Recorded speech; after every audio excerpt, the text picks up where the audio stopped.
আসসালামু আলাইকুম। National Agro Bangla YouTube channel ও ফেসবুক পেজে সবাইকে স্বাগত জানাচ্ছি।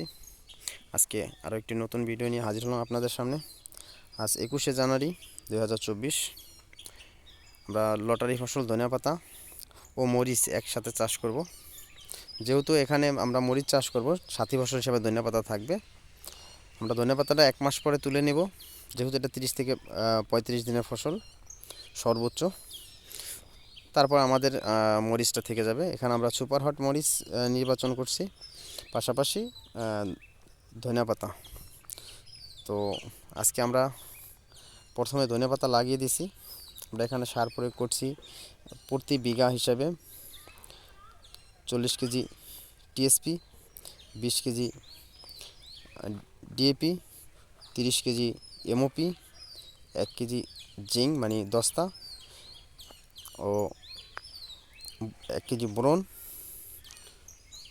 ফুরাডান 2 কেজি বা 3 কেজি যে যা দেন, 4 কেজিও দেওয়া যেতে পারে, আর সালফার 1 কেজি। তো আমরা জমি প্রস্তুত করার পরে ধনেপাতা বুনিয়ে দিছি। সার বুনে অলরেডি এখন মইর কাজ চলতেছে। মই শেষ হইলে আমরা পানি দিয়ে দেব। পানি দেওয়ার 3 থেকে 4 দিন বা 1 সপ্তাহ পরে আমরা মরিচের চারা লাগিয়ে দেব। তো আজকে আমরা অবশ্য আজকে পানি দিয়ে দেব। তো ধনেপাতার গজাতেও সময় লাগে প্রায় 7 থেকে 8 দিন। তো আপনারা চাইলে ধনেপাতা এখন করতে পারেন, যেহেতু সামনে রমজান আছে। আমার টার্গেট রমজানের আগে শেষ করে দেওয়া, কারণ রমজানে হয়তো অনেকে করবে। তা আমার টার্গেট হচ্ছে রমজানের আগে শেষ করে দেওয়া। কারণ